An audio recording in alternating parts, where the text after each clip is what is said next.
وَقُلْ جَاءَ الْحَقُّ وَزَهَقَ الْبَاطِلُ إِنَّ الْبَاطِلَ كَانَ زَهُوقًا۔ اعوذ باللہ من الشیطان الرجیم، بسم اللہ الرحمن الرحیم۔ السلام علیکم ورحمۃ اللہ وبرکاتہ۔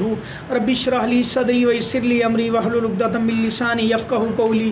سب تعریف ایک اللہ خالق و مالک کے لیے اور ان گنت لا تعداد درود و سلام نبی کریم حضرت محمد صلی اللہ علیہ وآلہ وسلم کی ذات گرامی کے اوپر۔ پیارے بہن بھائیوں، آج کی اس نشست کے اندر ہم خوابوں کے بارے میں بات کریں گے۔ کچھ بہن بھائی کہتے ہیں کہ ہمیں بار بار خواب آتے ہیں اور بار بار ایک ہی خواب آتا ہے، اور خواب میں ہم واش روم دیکھتے ہیں، واش روم کی گندگی دیکھتے ہیں، اور اس کے اندر بے شمار قسمیں ہیں۔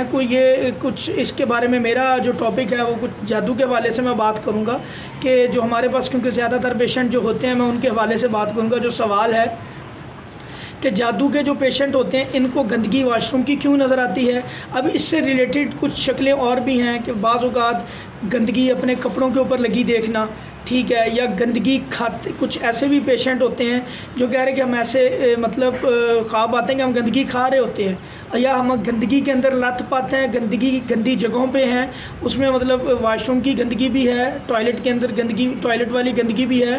بعض اوقات گندے پانی میں جیسا گارا ہوتا ہے، گارے کے اندر ہم پھنسے ہوئے ہیں اور ہم نکل نہیں پا رہے، تو وہ ارد گرد گندا بدبودار ماحول ہے، ہم اس سے نکل نہیں پا رہے۔ تو یہ کیا معاملات ہے، کس طرف اشارہ ہے، اس کا کیا وجہ کیا ہے، یہ کیوں ایسے خواب اور بار بار کنسسٹنٹلی یہ خواب آتے ہیں، اذکار بھی پڑھتے ہیں، سارا کچھ کرتے ہیں، تو یہ معاملہ کیوں ہوتا ہے۔ تو پیارے بہن بھائیوں، سب سے پہلی بات یاد رکھیں، آپ اپنے آپ کو گندی جگہوں پہ پانا، اپنے اوپر گندگی دیکھنا یا گندگی کھا رہے ہیں، اس سے ریلیٹڈ سب سے پہلا کام جو کرنے والا ہے نا وہ آپ کا یہ ہے کہ آپ نے یہ دیکھنا ہے کہ میرے رزق کے اندر کوئی حرام تو نہیں ہے، کہیں میں رزق حلال کو چھوڑ کے حرام تو نہیں کھا رہا، میری جو انکم ہے، میری جو کمائی ہے، کیا وہ حلال ہے یا حرام ہے۔ سب سے پہلا کام تو آپ نے یہ کرنا ہے، اس کے اندر اس کی اسیسمنٹ کرنی ہے، اس کا احتساب کرنا ہے۔ اگر ایسا معاملہ ہے تو فوراً اس کو ٹھیک کریں، اللہ سے سچی توبہ کریں۔ کسی کا حق کھایا ہے یا کسی کے ساتھ زیادتی کی ہے، یا جو آپ کی ڈیوٹی ہے آپ اس ڈیوٹی کو صحیح طرح نہیں کرتے۔ بڑے سارے ایسے لوگ ہم جانتے ہیں، میں جانتا ہوں ایسے لوگوں کو جو یقین جانیں سندھ کے اندر نوکری کر رہے ہیں لیکن پاکستان میں ادھر پنجاب میں رہتے ہوئے سیلری لے رہے ہیں، ٹھیک ہے، اور جاب ان کی وہاں پہ سیلری ان کی آ رہی ہے۔ ایسے کئی لوگوں کو ہم جانتے ہیں جو بتاتے ہیں بڑے فخر کے ساتھ۔ تو پیارے بہن بھائیو، ایسے لوگ حرام کھا رہے ہیں اور ان کو فکر کرنی چاہیے اپنی آخرت کی اور اپنے بچوں کی کہ ان اپنے بچوں کو کیا کھلا رہے ہیں۔ تو ایک تو سب سے پہلا کام آپ نے اپنے کاروباری معاملات کو، اپنے جاب کو، جو بھی آپ کی ڈیوٹی ہے اس کو دیکھنا ہے کہ میں وہ صحیح طریقے سے انجام دے رہا ہوں، صحیح طریقے سے کام کر رہا ہوں، میں حرام تو نہیں کھا رہا۔ انشاءاللہ اللہ کے حکم سے ایک تو سب سے پہلا کام آپ نے یہ کرنا ہے، اگر ہے غلطی اس کو ٹھیک کریں، یہ خواب آنے بند ہو جائیں گے۔ دوسری چیز، اپنی نظروں کی حفاظت کریں، کیونکہ جب انسان کسی کے اوپر، عورت کے اوپر گندی نظر ڈالتا ہے یا عورت مرد کے اوپر ڈالتی ہے، وہ کئی طریقوں سے ہے۔ فلموں کا دیکھنا، گانوں کا دیکھنا، گانوں کا سننا، گندی موویز کا دیکھنا، ڈراموں کا دیکھنا، یعنی کہ ہر نامحرم کو دیکھنا جو ہے، آپ دیکھتے ہو آپ گنہگار ہوتے ہو اور آپ کا ایمان کم ہوتا ہے۔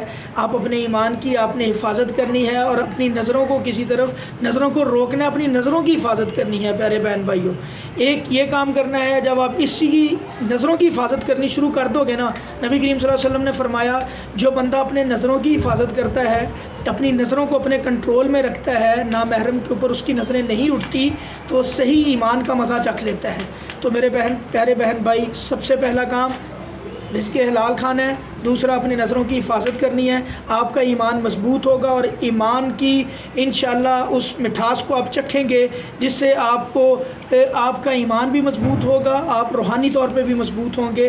اللہ کے فضل سے یہ خوابوں کا سلسلہ رکے گا۔ ان دونوں چیزوں کو سب سے پہلے آپ نے کلیئر کرنا ہے۔ اب اگلا عمل رہ گیا، اب یہ معاملات آپ گندگی میں دیکھتے ہو، گندگی لگی ہوئی ہے، کپڑے گندے ہو رہے ہیں آپ کے، یا جسم سے معاملات، اب کچھ خوابوں کی اور شکلیں بھی میں وہ بھی ڈسکس کرتا جاتا ہوں کہ جیسے گندی جگہوں میں پھنسا ہوا ہے، اسٹک ہوا ہے گندگی کے اندر، تو وہ بھی اسی کی طرف اشارہ ہے کہ معاملہ اپنے آپ کو ٹھیک کریں۔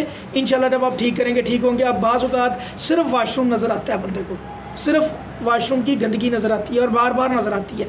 تو یہ بعض اوقات جادوگر حضرات کیا کرتے ہیں، واش روم کا جو جن ہوتا ہے اس کے اوپر عمل کرتے ہیں اور وہ آپ کو تنگ کر رہا تھا۔ یہ ضروری نہیں کہ جادوگر کے کرنے سے ہی کرتا ہو، یہ ویسے خود بھی جنات جب آپ واش روم جانے کی دعا نہیں پڑھتے، بغیر دعا پڑھے جاتے ہیں، اب نبی کریم صلی اللہ علیہ وسلم نے فرمایا جو بندہ اللہ کی پناہ طلب نہیں کرتا واش روم جاتے وقت تو شیاطین اس کو چھیڑتے ہیں، جو واش روم میں بیٹھے ہیں اس کی شرمگاہ کے ساتھ کھیلتے ہیں۔ تو پیارے بہن بھائیو، دعا کا اہتمام کریں۔ جب آپ دعا پڑھ کے واش روم جائیں گے تو ان کا کوئی عمل آپ کے اوپر انشاءاللہ اللہ کے فضل سے نہیں، کوئی بھی عمل ان کا آپ کو تنگ نہیں کرے گا، پریشان نہیں کرے گا۔ اونچی آواز میں باہر کھڑے ہو کے دعا پڑھیں پھر جائیں واش روم میں۔ اگر یہ معاملہ پھر بھی ہو رہا ہے تو آپ ایک کام کریں، آپ صبح 100 دفعہ واش روم کی دعا پڑھیں نماز فجر کے بعد، اور اسی طرح نماز مغرب کے بعد پھر اس کو 100 دفعہ پڑھیں واش روم کی دعا کو، اور پانی کے اوپر تھتکار کے اس کو پئیں۔ اس کے ساتھ آپ نے ایک اور کلمہ پڑھا کرنا ہے، جن کو یہ واش روم والے گندگی والے خواب آ رہے ہیں، بسم اللہ اعوذ بکلمات اللہ التامات من غضبہ و عقابہ و شر عبادہ ومن ہمزات الشیاطین و یحضرون۔ اس کلمے کو آپ نے صبح شام 33 ٹائمز پڑھنا ہے۔ اللہ کی توفیق سے یہ خواب آنے بند ہوں گے، اور سوتے وقت سونے کے اذکار لازمی کریں، صبح شام کے اذکار لازمی کریں، 5 وقت کی نماز لازمی پڑھیں، اور سوتے وقت ایک آخری عمل آپ نے یہ کرنا ہے، اعوذ بکلمات اللہ التامات من شر ما خلق 3 دفعہ پڑھنا ہے۔ ظاہری بات ہے جو اذکار نبی صلی اللہ علیہ وسلم نے بتائے اخلاص فلق ناس، وہ آپ نے اسی طریقے سے پڑھنے بیٹھ کے، جیسے نبی نے طریقہ بتایا۔ ایک دفعہ آیت الکرسی پڑھنی ہے، سورہ بقرہ کی آخری 2 آیات پڑھنی ہے، اور بھی کافی مسنون دعائیں ہیں، سورہ ملک کی تلاوت کر کے سوئیں۔ اللہ کے فضل و کرم سے یہ خوابوں کا سلسلہ رکے گا۔ سب سے پہلا کام جو میں نے بتایا کہ اپنی سیلف اسیسمنٹ کریں، جو 2 چیزیں میں نے بتائی ہیں خاص طور پہ ان کے اوپر ورکنگ کرنی ہے، اذکار کی پابندی کرنی ہے، نماز کی پابندی کرنی ہے۔ یہ جو گندے خواب آپ کو بار بار آ رہے ہیں، اللہ کے فضل و کرم سے یہ انشاءاللہ یہ سلسلہ ختم ہو جائے گا۔ آپ نے کائنڈلی ہمارے اس چینل کو سبسکرائب بھی کرنا ہے، اور اس ویڈیو کو آگے شیئر بھی کرنا ہے، لائک بھی کرنا ہے، تاکہ زیادہ سے زیادہ لوگوں تک پہنچے، اور یہ حق بات زیادہ لوگوں تک جائے گی تو انشاءاللہ اس صدقہ جاریہ کے اندر آپ کا بھی حصہ ڈلے گا۔ السلام علیکم ورحمۃ اللہ۔